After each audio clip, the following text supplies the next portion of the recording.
most of those to people and ask them to form an opinion, the answer isn't just going to be, I don't know. It'll be, I don't care. So I had to filter those 88 million things, and the first steps were actually kind of easy. First, I removed all listings for people. We're ranking things, so someone else can do who is the best person. You're welcome to that, but I just removed any item that was tagged with Q5 human. And that's good, that's a good start. Also, I removed all listings for groups of people because, yikes. Next, places. If you're doing what is the best thing, no country or river or building is ever going to win. It'll get voted down by political rivalries or people elsewhere who've never heard of it. So if the item was tagged with a latitude and longitude, it also got thrown out. Also, anything tagged as fictional got removed too, not works of art themselves, but characters and events that aren't part of reality. That still left an enormous number of items, but we're only looking for things that most people will know about, and there's a really good metric for that. I kept anything that had a Wikipedia article in at least 50 different languages. I tried different thresholds for that, but 50 seemed to have the right balance where almost everything that remained would be recognisable to most people. And that brought it down to 8,850 things, which is a manageable number. But there was no way to automate the last part. I had to manually check through all those thousands of things to find the bad ones. And that's not just things that most people would vote against because they're unpleasant or harmful, but things that no one should be asking about in a light-hearted web poll. Crimes against the person. A couple of disturbing things that were just listed as rituals. Anything to do with the Nazis, which it turns out is quite a lot. They kept showing up under apparently innocent categories. Like eugenics was just tagged as social philosophy. Mein Kampf just listed as written work. Unless you kept constantly vigilant for them, they kept trying to sneak in. Then there were the dull groups of things that could be summed up in a single entry instead. Every time zone, every language, every country's flag and national anthem, every individual book of every religious text, a lot of mythological figures who weren't tagged as either human or fictional. Hundreds of generic names of galaxies. Okay, you know what? I talked about that for far too long. Let's just say I removed the boring ones, okay? There are a lot of them. Let's skip forward. And then there was the vandalism, all of which has since been corrected, but in the snapshot I downloaded, someone had replaced the title of graphics with Pro Player de FIFA, and the description of worm with dog go fishing. Also, pipe organ was described as wind instrument that causes cancer. So there's someone out there who really, really doesn't like pipe organs. When all was done, 7,188 things. I knew it wasn't going to be perfect. People would still find mistakes, and they did. But it was good enough. It was time to ask the world, which was best? One of the best approaches for ranking items in a list is to show them to people two at a time and then ask them to pick the best of each random pair. The best ones will be consistently voted for and the worst ones voted against. And as long as you have enough votes in total, you don't need to keep track of all the different pairings, just the total number of wins and losses for each item. Now, I've written code to do that before, so I just reused it, put a quick site together and launched it out on Twitter. My code broke immediately because I had forgotten to change one line before going live. I fixed it within a minute or so while 100 people rushed to tweet me about something that I obviously already knew about. Anyway, so 5 hours and more than 1.2 million votes later, the order of items had settled down and I closed the poll before anyone wrote code to try and break it. Now, you'll remember that each pairing was randomly chosen. That means that some items had more matchups than others just through sheer luck. The outliers were mold, which was in 125 matchups, and canal, which was in 236. There was the expected distribution between those. So, at this point, we had ranked everything. I don't want to spend too much time on the bottom of the list. It's a lot of nasty diseases and unpleasant concepts. Also, one of the Twilight movies. I will say that the worst thing is Lyme disease. I have no idea why. It did significantly worse than everything else by a good margin. Maybe statistically, out of the thousands of items, one had to get a lot of unlucky matchups, but honestly, it is a really long way below every other item. Coronavirus, also fairly low, and anything religious did quite poorly, which makes sense. If you're not religious, you're rarely going to vote for anything to do with faith, and if you are religious, you're hardly ever going to vote for anything other than your own faith. In hindsight, I should have done something like consolidate all the entries for faith-based stuff into one just called religion, which I'm sure wouldn't have caused me any problems at all. Anyway, the best things. First, let's be clear, these are the results as voted by the people who follow me on Twitter. This is about the best thing as decided by, if we're honest, a group of English-speaking, extremely online nerds. However, that's also going to be a lot of the people who watch this video, so I think it's fair to say, as voted by you, here are the top 10 best things. At number 10, privacy. And ranked above privacy at number 9, pizza. Is pizza better or more important than privacy? But pizza is more likely to win a matchup, and that's what counts here. By the way, the next highest food was ice cream at number 43, and while that could imply that my audience have the palates of 5-year-olds, I think it's more that while those may not be everyone's favourite foods, there are very few people who actively dislike them. So they'll win a lot of generic matchups just because of that. The next item's up, knowledge, creativity, and logic, the foundations of human thought. Given my audience, that makes a lot of sense. Number 5, hugs, which Wikidata clinically describes as a form of endearment, universal in human communities. Granted, it's 2020 as this video goes out, so they're less universal than they perhaps should be right now, but that's still kind of lovely. Then we get to 3 items that I honestly wasn't expecting to be so high. At number 4, gravity. Sure, it is essential for the entire universe to work, I just didn't expect it to beat hugs. And then at number 3, the Earth's magnetic field. Like I said, extremely online nerds, because again, yes, essential for life to exist, but just to be clear, air and fresh water only just made the top 25, and somehow the Earth's magnetic field is at number 3. And it's at this point that I really start to doubt my own methodology, because at number 2 is electricity.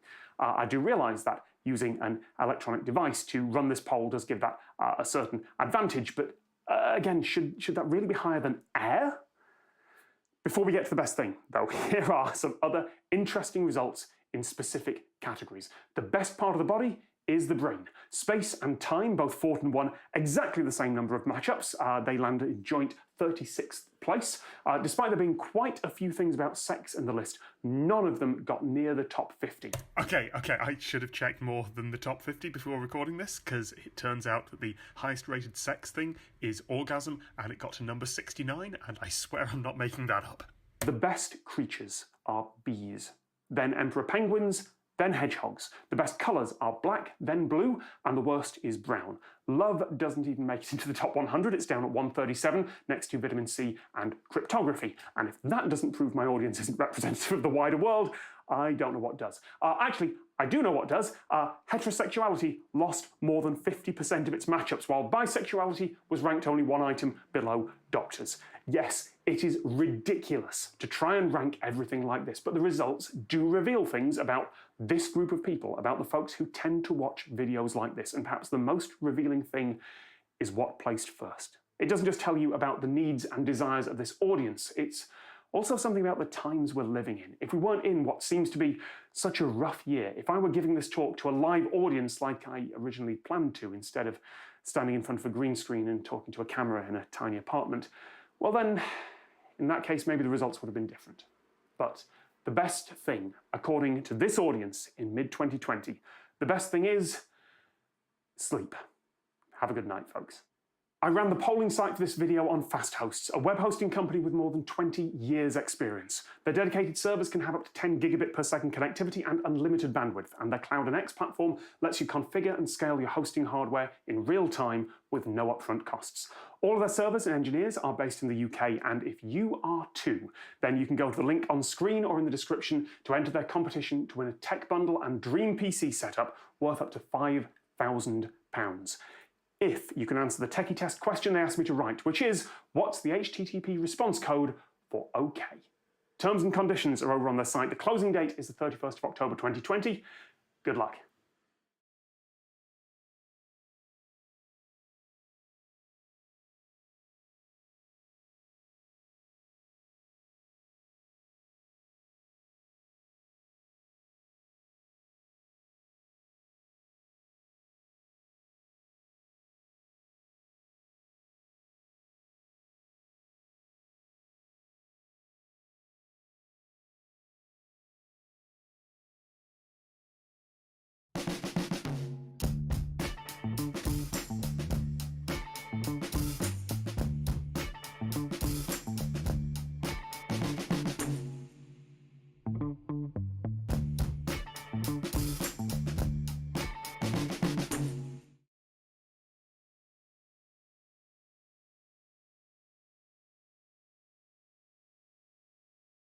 What to do with more space?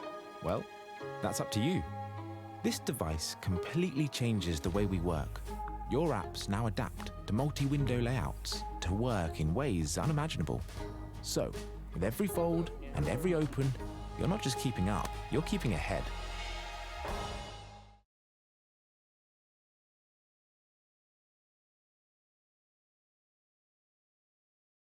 Normally, when I film these videos, I'm at the Centre for Computing History in Cambridge. Unfortunately, it is April 2020 as I record this, and times being what they are, I have to make do with a green screen. But why simulate that same location? I could be anywhere with this, right? Well, first, this would have been a great subject to film at the Computer Museum, but also, if I change things too much, it'll break the style, and people don't like change. Actually, that's not true. People like just the right combination of novelty and familiarity. On that note, did you know that you can't name a file con in Windows 10? I promise that's related. If you're running a Windows machine, try it right now. Go to File Explorer, create a new folder, call it con, C-O-N. The system is not going to let you do it. You also can't name a text file con.txt or an image con.jpg. Con is a first name, not a common English one, but it's a variant of Cornelius, Conrad, Connor, Konstantinos. There are a good few people who go by the name con. So if you're trying to save a photo of one of them using their name on Windows, you can't. In fact, the system won't let you call a file or folder con, aux, print, list, com0 through com9, lpt0 through lpt9, or null. And the reason for that goes back to MS-DOS, one of the old white text on a black screen command lines that were just how computers worked back in the 80s. Actually, it goes back a bit further than that, because all the versions of DOS were copying the idea from other places. But let's not go too deep into history. In MS-DOS, Microsoft's version of DOS, all those little words are the names of device files. They were a quick and clever way of letting programs on a computer interface with other stuff, printers, keyboards, basically anything that you can plug in. Rather than every program having to understand how to talk to every possible device, that job was given to a device driver. And that device driver drove the device. So programmers didn't have to worry about how every single type of printer worked. Instead, they could reuse code that they already had for reading and writing files. They just saved whatever they wanted to print to the right device file. It wouldn't actually get written to disk. Instead, the device driver would pick it up from there and do all the heavy lifting. But the programmer didn't have to care about how any of that worked. As far as they were concerned, they could just save a file and something else would deal with it. And eventually, that meant that if a new printer came out with a new, complicated, shiny feature on it, the manufacturer would bundle a new driver with it. All the old programs would still work. They could just save stuff to the device file, same as they always did, and the driver would deal with the messy, real-world stuff. And if you wanted a really, really basic way of using those device files, you could do it with the command line itself. If you typed in dir, you'd get a listing on screen of whatever files were in the current directory or folder, dir. They were called different things back then.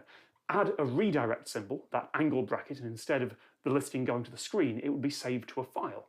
But if you tried to save it to a file called lpt1, the system would spot that file name, and instead of going to the hard disk, your listing would be sent to the device driver for the parallel port, the one that was labelled lpt1 on the back of your computer, the place where you'd probably have a printer plugged in. So even knowing nothing about how the parallel port or printer worked, you could just